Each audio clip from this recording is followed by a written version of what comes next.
Americans love using their credit cards, the most secure and hassle-free way to pay. But D.C. politicians want to change that with the Durbin-Marshall credit card bill. This bill lets corporate megastores pick how your credit card is processed, allowing them to use untested payment networks that jeopardize your data security and rewards. Corporate megastores will make more money, and you pay the price. Tell Congress to guard your card, because Americans lose when politicians choose. Learn more at guardyourcard.com.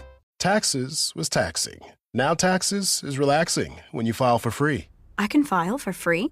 TurboTax Free Edition. Roughly 37% of filers qualify. Simple Form 1040 returns only. See if you qualify at turbotax.com/free. I can file for free. Now this is taxes. File for free with TurboTax Free Edition and get your maximum refund. No schedules except for Earned Income Tax Credit, Child Tax Credit, and Student Loan Interest. See if you qualify at turbotax.com/free. Nobody has more respect for women than I do. Nobody. Hillary Clinton wants to abolish it, believe me. She wants to abolish our Second Amendment. I think they didn't deny it. I don't think anybody denied it. Other presidents did not call. They'd write letters, and some presidents didn't do anything. Many people have come out and said I'm right. You really do have to ask yourself, where does it stop? Hello and welcome to a special bonus episode of Fallacious Trump. Yes, we would normally be putting an episode out this time, but Mark is away this week, and so it's just me. And I didn't want to let the opportunity go, really, to talk about the very racist Trump tweets from last week and the response that there has been to them. Because if we wait until Mark and I are recording again, then frankly, the news cycle will probably have moved on, and then we'll be talking about something else. I know that Mueller is due to testify very soon to Congress, and so we may want to talk about that instead. And there's just a few things. It's not filled with fallacies, this issue particularly. So it's a light episode of Fallacious Trump, and I just wanted to put this out there. Patrons aren't being charged for this episode. It's completely free bonus. I just didn't want to not talk about this issue until next week, really. I wanted to cover it now. So first of all, with apologies for the extended Trump impression, I'm just going to read the 3 tweets that caused this whole debacle. This was from July 14th. Trump said, "So interesting to see progressive Democrat congresswomen who originally came from countries whose governments are a complete and total catastrophe, the worst, most corrupt and inept anywhere in the world, if they even have a functioning government at all, now loudly and viciously telling the people of the United States, the greatest and most powerful nation on earth, how our government is to be run. Why don't they go back and help fix the totally broken and crime-infested places from which they came? Then come back and show us how it's done. These places need your help badly. You can't leave fast enough. And I'm sure that Nancy Pelosi would be very happy to quickly work out free travel arrangements." So, those 3 tweets are filled with vicious racism and inaccuracies and just quite a stunning level of unpresidential words. They aren't massively filled with fallacies because he's not really making an argument so much as just making assertions.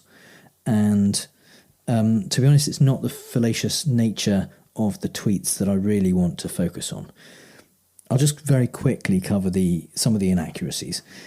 He doesn't specifically mention the 4 congresswomen who have come to be known on the Hill as the Squad: Ilhan Omar, Alexandria Ocasio-Cortez, Rashida Tlaib and Ayanna Pressley, but it has become clear, everyone knew who he was talking about when he said the progressive Democrat congresswoman. He's talking about how they originally came from other countries. Actually, only one of them originally came from another country. Ilhan Omar is a Somalian refugee who came to the US when she was a child. The other 3, Ocasio-Cortez, Tlaib and Presley, are all US born. Omar is a US citizen. She's a naturalized citizen. The others were born in the US. So telling them to go back where they came from is meaningless. And when he says that they originally came from countries whose governments are a complete and total catastrophe, the worst, most corrupt and inept anywhere in the world, for 3 of them at least, he's talking about himself, because he's the government in their country. So that's weird. And he's saying that they are now telling the United States how the government is to be run. That's kind of the job of Congress people, is to tell the country how the government should be run and try to run it in that way and improve things in the country.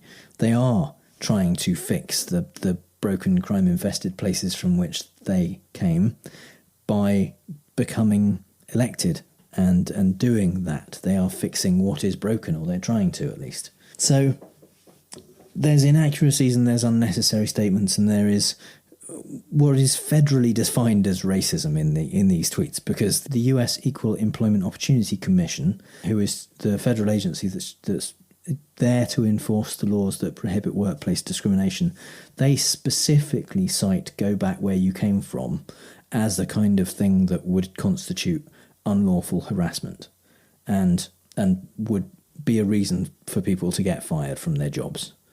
So saying that it's not racist is first of all not what the government says. It's also just clearly not true. It's obviously it's an incredibly common thing that is said to people of colour, and I'm sure lots of people who are listening have had that said to them at some point, because it is just so common.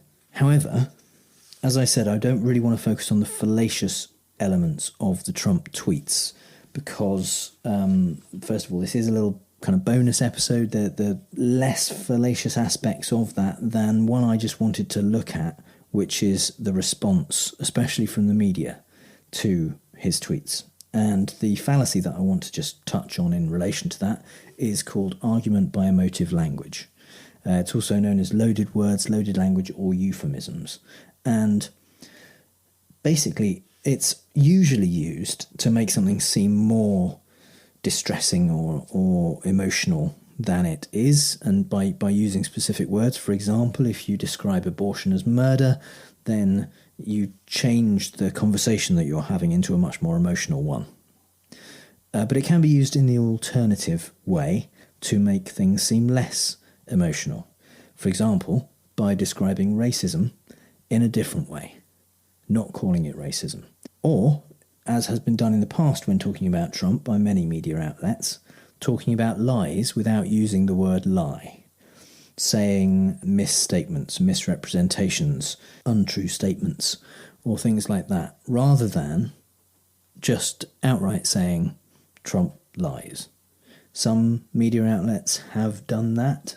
Some have done it from the beginning, some have come to it later, but some still don't. And in the same way, some are taking what was said here and in the follow-up interviews where he's doubled down on this kind of stuff and have not called it racist. Some have, and some of the media outlets that have said racist or racism specifically related to Trump, saying that his statements are racist, are places like The Guardian, the Associated Press, CNN, MSNBC, Huffington Post, Washington Post, Mashable, BuzzFeed, Vox, Rolling Stone, and The New Yorker. Also, The New York Times managed to say it in an op-ed by Charles Blow. He called Trump a raging racist. However, The New York Times really is leading the charge of using euphemisms instead of saying racist in their news coverage. In the headlines and in the articles that have been written about that, they have not called him racist. They have not said his tweets were racist. They have not described this as racism. They used to use the words racially charged a lot, and I think they got taken the piss out of quite a lot for doing that. And so they've gone a little bit further, I think, in a way, and they've described his politics as racially infused, which sounds like a kind of sparkling water flavour. But they've, in their headlines and in several articles that have been written about this by the New York Times, they have included things like Trump fans the flames of a racial fire.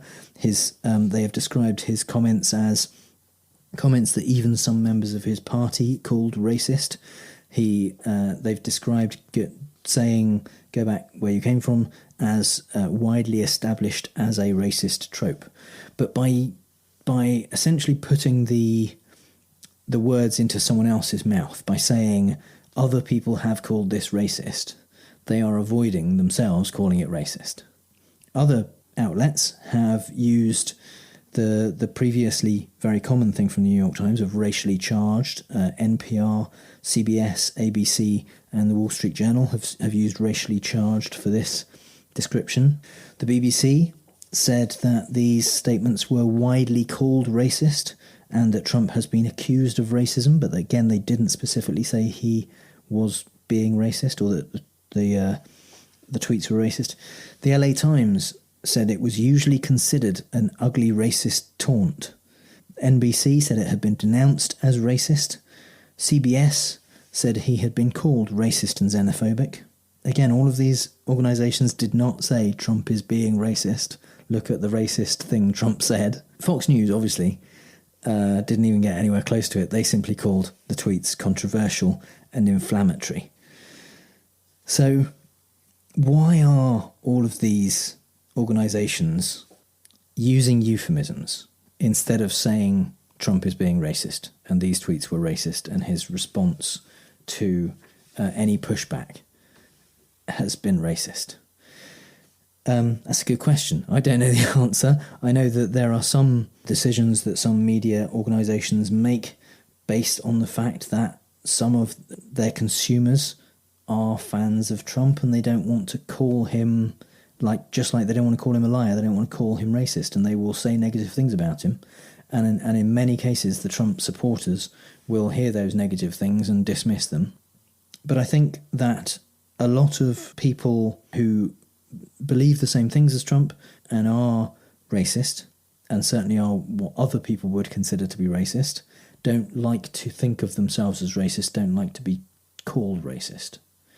And so if the media outlets are saying this thing, which you, the reader, thinks the same thing as Trump about, this is racist, they are directly insulting their own readers or their listeners.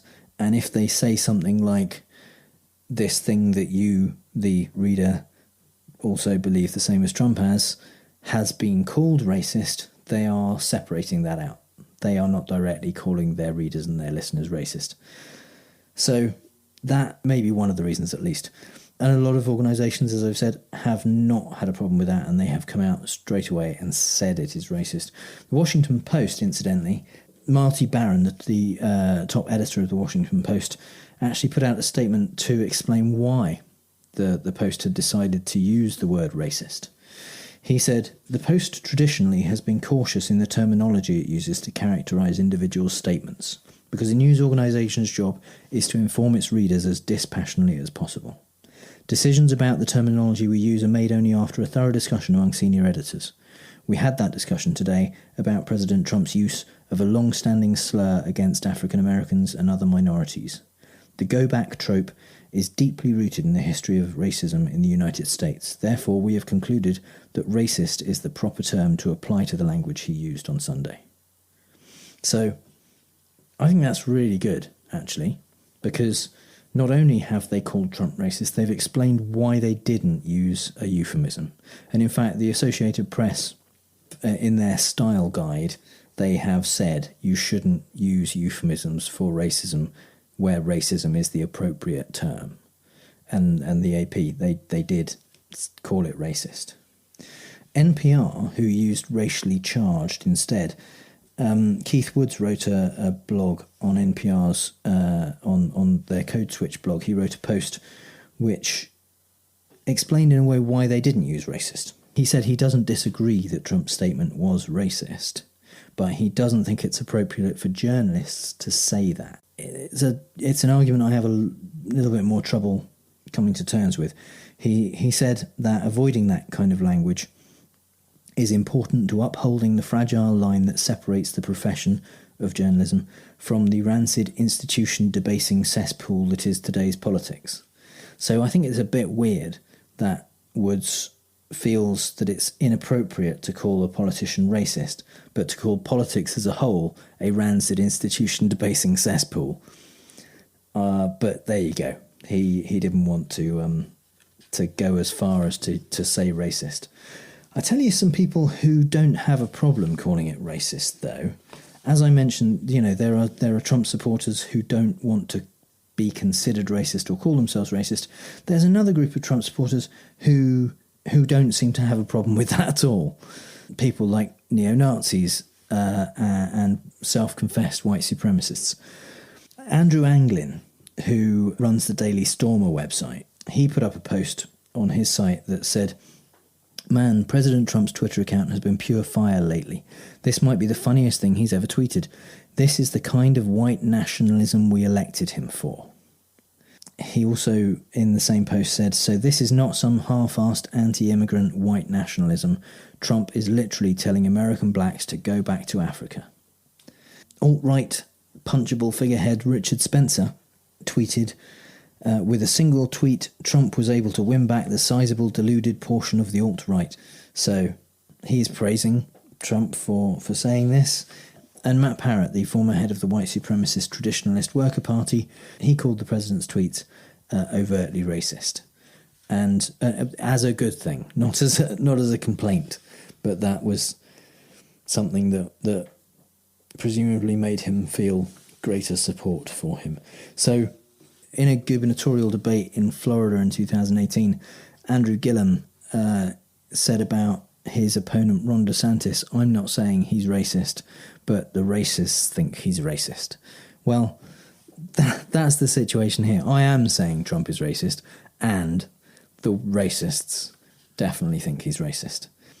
And at the North Carolina rally that he held this week, where the crowd supposedly spontaneously burst into a chant of "send her back, send her back," it's quite scary how many people there are who do agree with him. And he claimed that he was not happy about that chant and that he very quickly started speaking to get them to stop. In fact, you can watch the video, and he stood there listening to them chant for 13 seconds.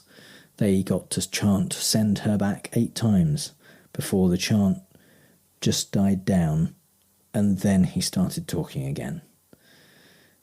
This, unfortunately, seems like it's his 2020 strategy, and it remains to see how many people in the US are racist enough, whether they consider themselves to be racist or not, to fall for it.